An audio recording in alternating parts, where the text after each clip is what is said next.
nous ne sommes toujours pas sortis d'affaire. Nous devons retrouver une dynamique de baisse. C'est la condition pour reprendre le contrôle de l'épidémie. Pour y parvenir, cela me conduit à arrêter les dispositions suivantes. Premièrement, toutes les activités, tous les établissements, tous les équipements qui sont aujourd'hui fermés le resteront encore jusqu'à la fin de ce mois.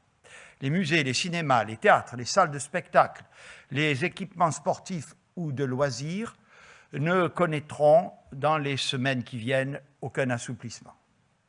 Nous avions fixé, s'agissant du secteur de la culture, avec Roselyne Bachelot, un point de revoyure début janvier. La situation sanitaire que je viens de vous décrire ne nous permet malheureusement aucune évolution aujourd'hui. Les conditions d'une reprise à compter de début février seront ainsi concertées avec les représentants de ces secteurs que j'ai rencontrés à la fin de l'année dernière.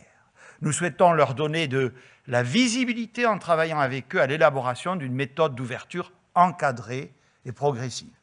Nous ferons un point le 20 janvier prochain afin d'examiner alors, en fonction de la situation sanitaire, s'il est possible de confirmer la possibilité et les conditions d'une reprise de l'activité à partir de début février.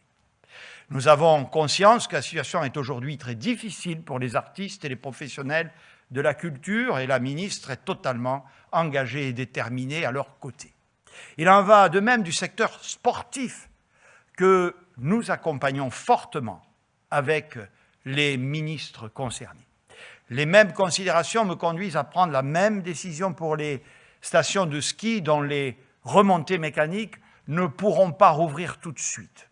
Je comprends là encore l'inquiétude des élus et des professionnels de la montagne. Je sais combien ils ont besoin de visibilité, notamment sur la possibilité d'ouvrir pendant les vacances de février. C'est vital pour ces territoires pour lesquels cette activité saisonnière fait vivre des familles entières toute l'année.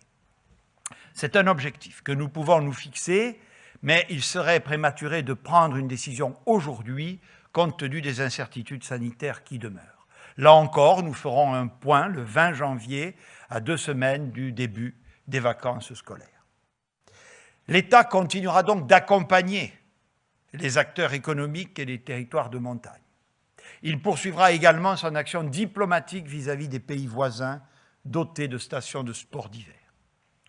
Nous ferons également ce point de situation avec les restaurateurs, les propriétaires de bars et des salles de sport, pour qui, malheureusement, la perspective d'une réouverture en janvier n'est pas réaliste et sera d'ores et déjà reportée à minima jusqu'à mi-février.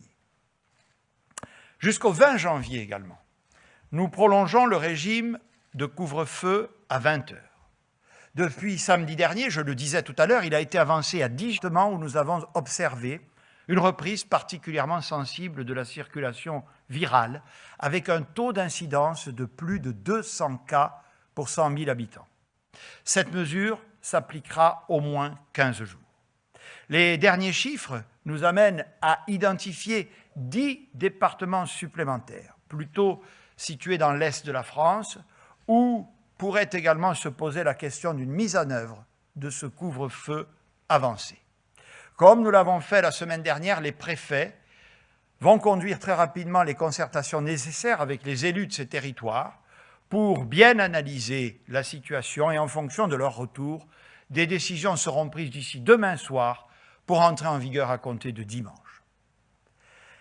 L'ensemble des dispositions que je viens d'énoncer sont nécessaires, mais je ne peux exclure que nous ayons à prendre des mesures nationales supplémentaires si nous faisons le constat dans les prochains jours que nous en avons besoin. Je souhaite évidemment que nous puissions l'éviter, mais comme beaucoup de pays qui viennent de prendre de telles mesures récemment, nous devrons réagir vite si nous faisons le constat d'une nouvelle accélération du virus.